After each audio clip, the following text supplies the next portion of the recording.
I'm 150 feet down an illegal mine shaft in Ghana.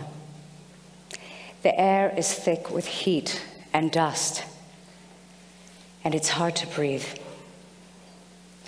I can feel the brush of sweaty bodies passing me in the darkness, but I can't see much else. I hear voices talking, but mostly the shaft is this cacophony of men coughing and stone being broken with primitive tools.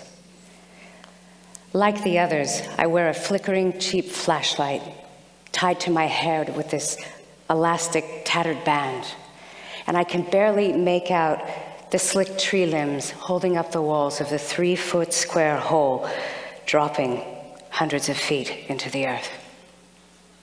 When my hand slips, I suddenly remember a miner I had met days before who had lost his grip and fell countless feet down that shaft.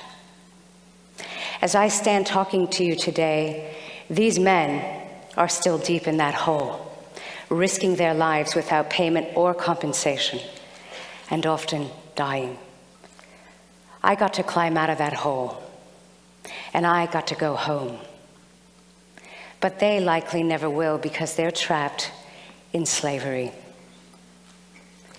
For the last 28 years, I've been documenting indigenous cultures in more than 70 countries on 6 continents. And in 2009, I had the great honor of being the sole exhibitor at the Vancouver Peace Summit.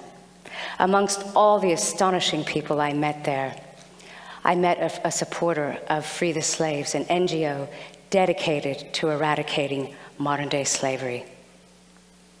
We started talking about slavery, and really, I started learning about slavery, for I'd certainly known it existed in the world, but not to such a degree.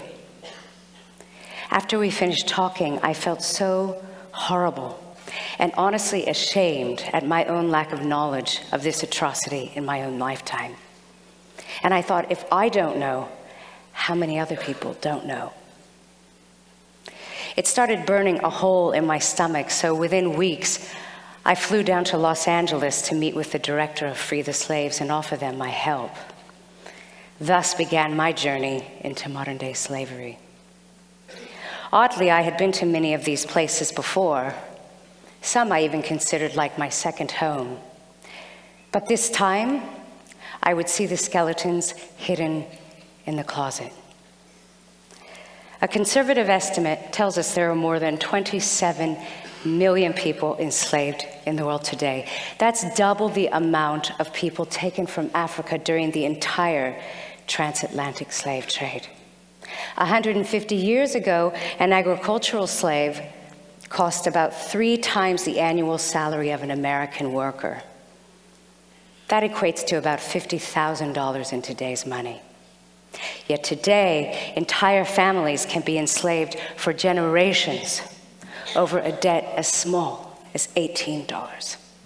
Astonishingly, slavery generates profits of more than $13 billion worldwide each year.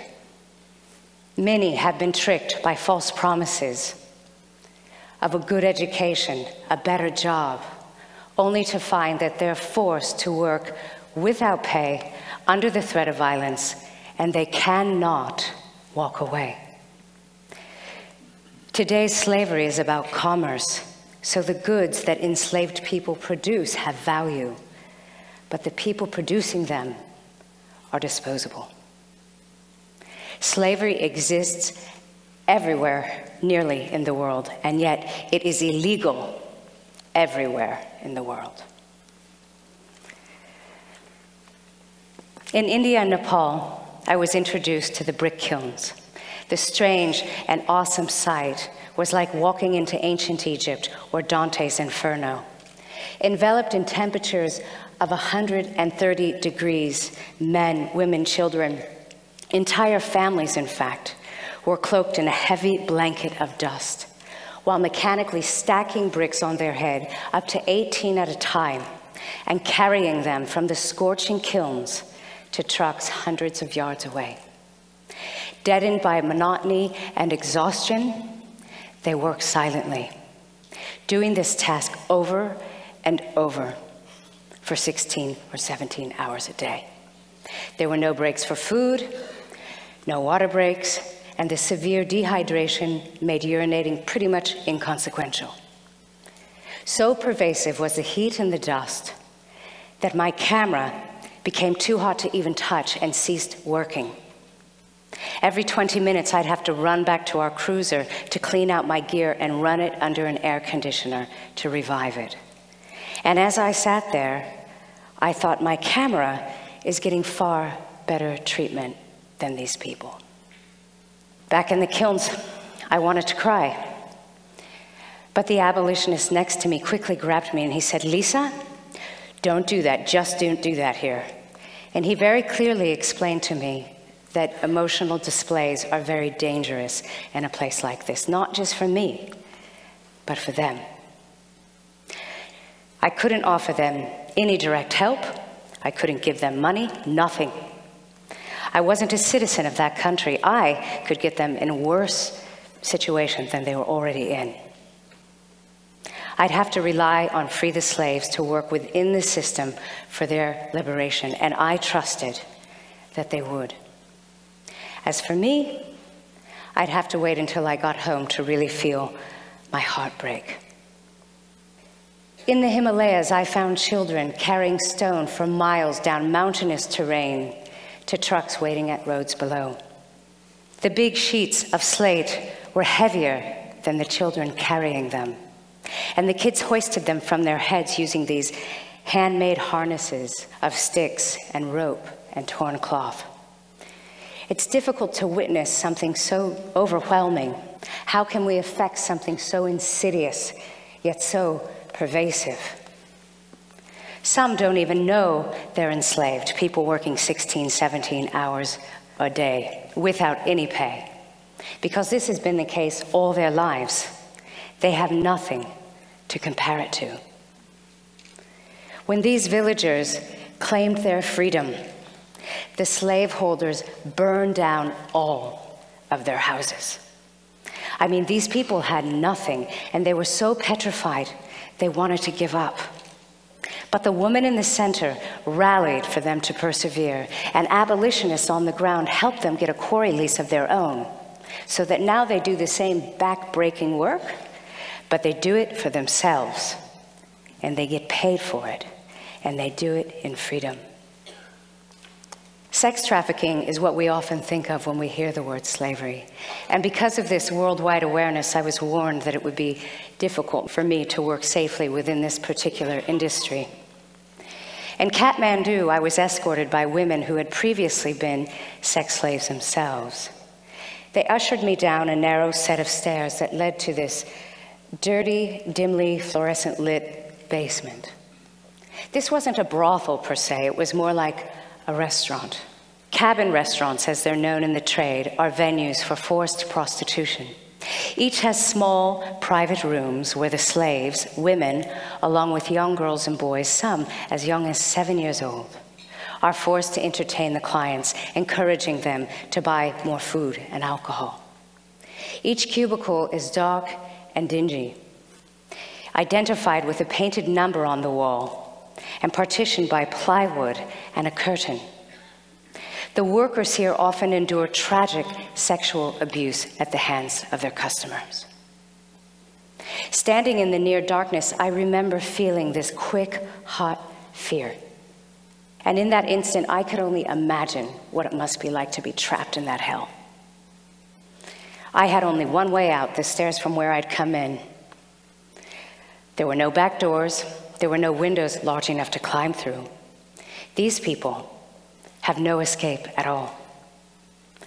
And as we take in such a difficult subject, it's important to note that slavery, including sex trafficking, occurs in our own backyard as well.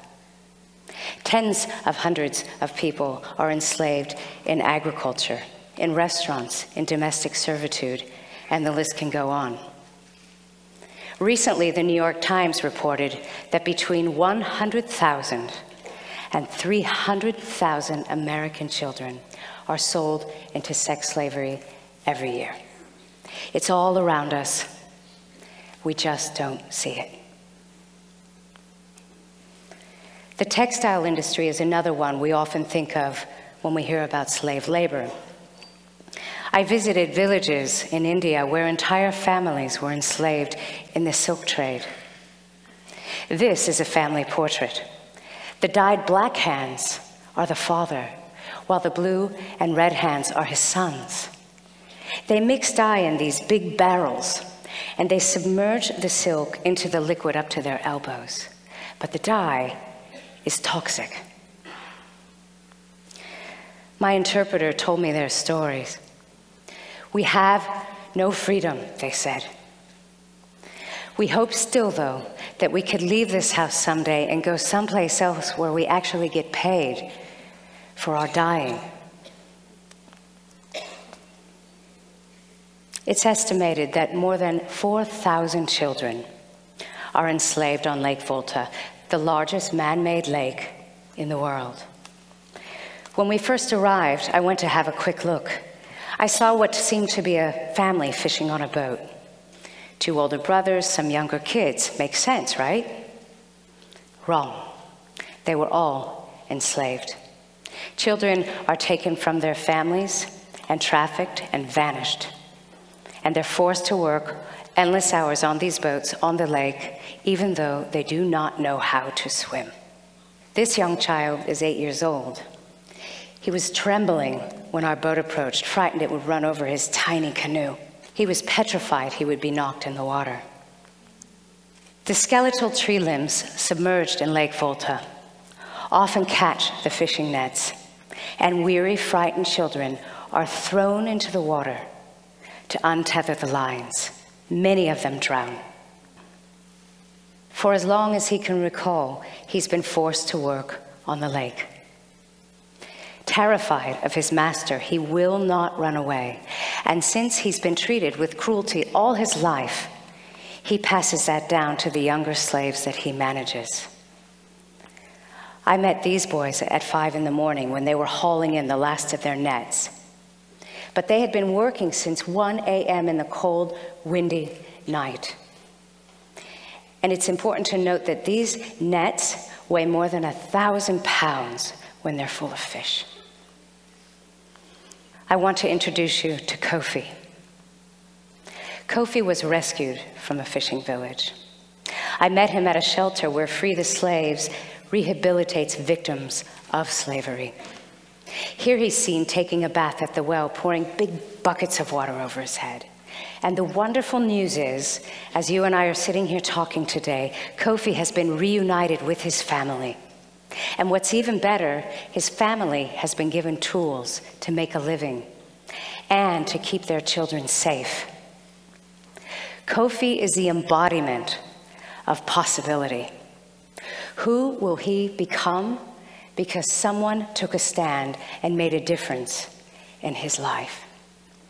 Driving down a road in Ghana with partners of Free the Slaves, a fellow abolitionist on a moped suddenly sped up to our cruiser and tapped on the window.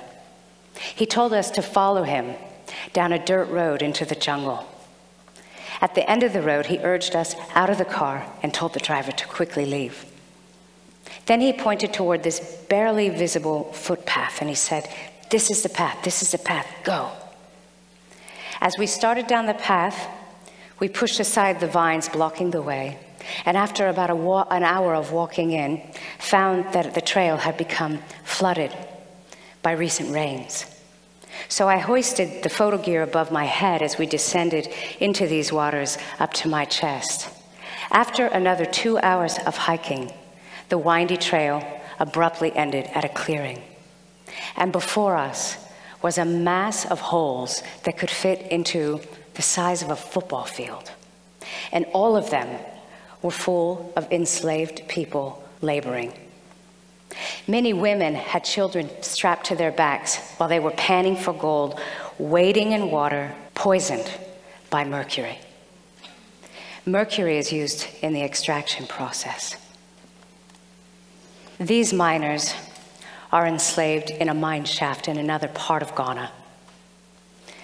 When they came out of the shaft, they were soaking wet from their own sweat.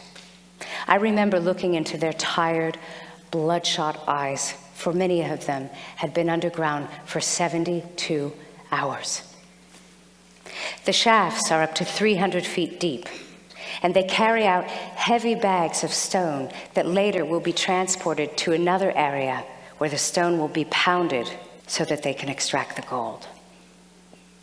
At first glance, the pounding site seems full of powerful men. But when we look closer, we see some less fortunate, working on the fringes, and children too. All of them are victim to injury, illness, and violence. In fact, it's very likely that this muscular person will end up like this one here, racked with tuberculosis and mercury poisoning in just a few years. This is Manuru. When his father died, his uncle trafficked him to work with him in the mines.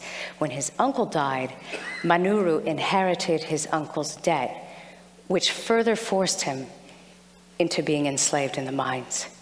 When I met him, he had been working in the mines for 14 years.